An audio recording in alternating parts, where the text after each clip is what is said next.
Break के बाद एक बार फिर से आप सभी का सी न्यूज भारत में स्वागत है। समाजवादी पार्टी के राष्ट्रीय अध्यक्ष अखिलेश यादव ने पार्टी कार्यालय में पीडीए ऑडिट अंक 1 पीडीए आरक्षण घोटाला पुस्तिका जारी की। इस पुस्तिका में प्रमाण सहित बताया गया है कि उत्तर प्रदेश की भाजपा सरकार ने किस तरह पिछड़ों, दलितों और शोषित वर्ग के बेटे, बेटियों और बहुओं का संविधान प्रदत्त आरक्षण का अधिकार छीना है।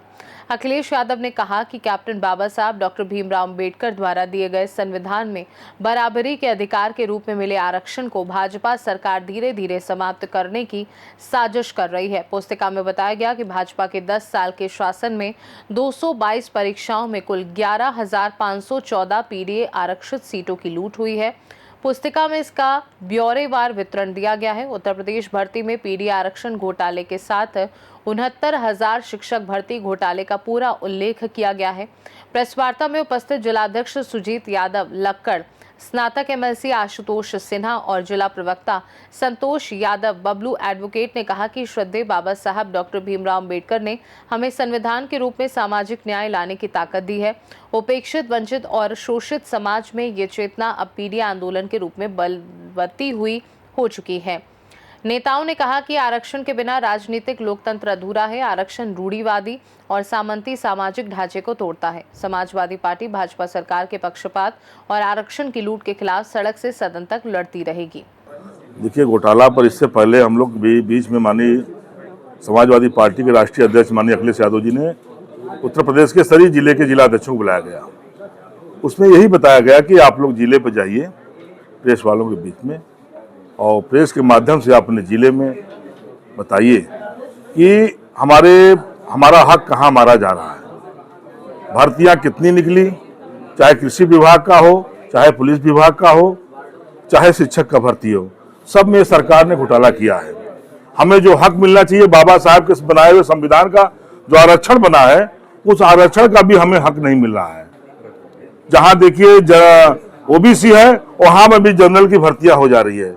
तो आज इसी चैनल के माध्यम से हम लोग जिले में बताने चले हैं और पूरे प्रदेश में, हमारे हर संगठन के माध्यम से पूरे प्रदेश में बताया जाएगा कि हमारा आपका हक छीना जा रहा है।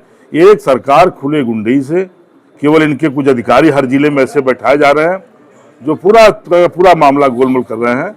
इसलिए हम लोग आज बैठे हुए हैं। आगामी विधानसभा के चुनाव को लेकर क्या रणनीति, क्या नीति समाजवादी पार्टी की रहेगी बनारस में, खासतौर पर उत्तर प्रदेश की अगर पूरी बात करें? जो रणनीति माननीय प्रधानमंत्री जी 10 राउंड पीछे गए, वही रणनीति रहेगी इस बार 27 में।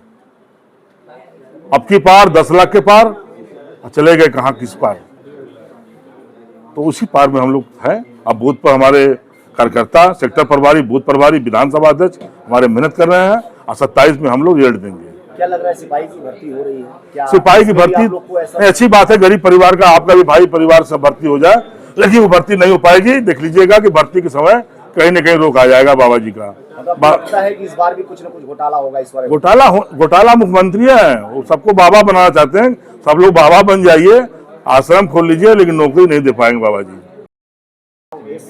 इस विषय पे है ये पहले देखिए, ये पत्रकार वार्ता समाजवादी पार्टी के राष्ट्रीय अध्यक्ष आदरणीय अखिलेश यादव जी के निर्देश पर हमारे पार्टी के जिलाध्यक्ष आदरणीय सुजीत यादव लक्कड़ पहलवान जी द्वारा आयोजित की गई है। और जिस तरह से पीडीए के आरक्षण में लूट हो रही है, उस लूट को लेकर ये प्रेस कॉन्फ्रेंस आयोजित की गई है। अभी तक 2019 से लेकर 2026 तक 22 ऐसी परीक्षाएं हुई जिसमें 11,541 से ज़्यादा पदों की लूट का जो है ये मामला सामने आया है, जो आज हम लोग इसको लेकर प्रेस कर रहे हैं। लगातार सरकार जो है तमाम योजनाएं और रोजगार की बातें करती है, देती हुई नजर आती है। ऐसे में भी बात किया जाए सिपाही की परीक्षा की, तो किस तरह से आप मतलब इस पर समझ सकते हैं कि सरकार कुछ कर रही है? देखिए, लगातार सरकार जब से उत्तर प्रदेश में भारतीय जनता पार्टी की बनी है, पहले तो मैंने बताया ना कि पीडीए के जो है हक अधिकार, जो बाबा साहब भीमराव अम्बेडकर ने संविधान में हमें ताकत दी, जो संविधान में जो आरक्षण की व्यवस्था है, उस आरक्षण की व्यवस्था का पूरी की तरह पूरी हत्या की जा रही है। एक दूसरी बड़ी बात जो आप बता रहे हैं, तो लगातार उत्तर प्रदेश हिंदुस्तान का ऐसा प्रदेश है जहां एग्जामिनेशन के सबसे ज़्यादा पेपर लीक हुए। तो आज एग्जामिनेशन के पेपर लीक लगातार हो रहे हैं और क्योंकि चुनाव आ गया है, चुनाव 6-7 महीने में चुनाव होना है, इसलिए एक आध दो भर्तियां ऐसी हो सकता है कर ले सरकार जिसमें वो मैसेज देना चाहे कि हमने नौकरियां दी हैं। बाकी आप उठा के 2017 से लेके 2026 तक देख लीजिए सरकार के कितने एग्जामिनेशन के पेपर लीक हुए और कितने ऐसे एग्जाम हुए जिसमें पीडीए की भर्तियों में आरक्षण का घोटाला हुआ। बनारस में 8 विधानसभा है, 27 काफी नजदीक है। पीडीए किस तरह से मजबूत हो रहा है, कैसे कार्य करेगा पीडीए बनारस में? आने वाले समय में पूरे प्रदेश में और खासतौर से बनारस में 8 सीटें हैं, 8 की 8 सीटें समाजवादी पार्टी जीतने जा रही है। पिछली बार भी आप लोगों ने बहुत वादा किया था लेकिन एक भी सीट नहीं मिला था, और ये भी आप लोगों ने कहा था कि पिछला दलित अल्पसंख्यक काफी मजबूत है और इस बार जनता जो है विश्वास नहीं। ये कह तो रहे हैं हम पिछली बार जिस तरह से पूरी तरह, क्योंकि मैं आज उत्तर प्रदेश में जो चल रहा है तो जंगल राज है, उस जंगल राज से पूरा प्रदेश परेशान है और आने वाले समय में समाजवादी पार्टी के साथ खड़ा रहेगा और 2027 के इलेक्शन में हम लोग 8 की 8 सीटें बनारस में जीतेंगे। पीडीए वाले अलग आरक्षण को लेकर परेशान है, जबकि जो जनरल कैटेगरी के लोग हैं उनकी भी वो भी हमेशा रो रहे हैं कि उनको भी आरक्षण नहीं मिला। आखिर ये आरक्षण यहाँ देखिए, ये पूरी तरह से उत्तर प्रदेश की सरकार न पिछड़ों के साथ है न अगड़ों के साथ है। ये किस तरह से भ्रष्टाचार में डूबी हुई है, लगातार सबके साथ अत्याचार कर रही है। आखिर ये आरक्षण यहाँ कहाँ है? जब एग्जामिनेशन कर ही नहीं रहे, एग्जामिनेशन के पेपर लीक कर दे रहे हैं, एग्जामिनेशन के पेपर लीक कर रहे हैं। उसके अलावा जो हमारे पिछड़े हैं, जो भर्तियां भी हो रही हैं, उसमें मैंने बताया ना कि 11,514 से ज़्यादा पदों की लूट हुई। जो हमारे पीडीए समाज के लोग थे उनके पदों की लूट की इस सरकार ने। ब्यूरो रिपोर्ट, सी न्यूज़ भारत।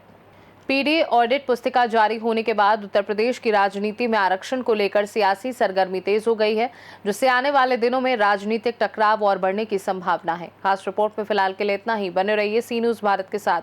हर खबर आपके साथ, आपके हाथ।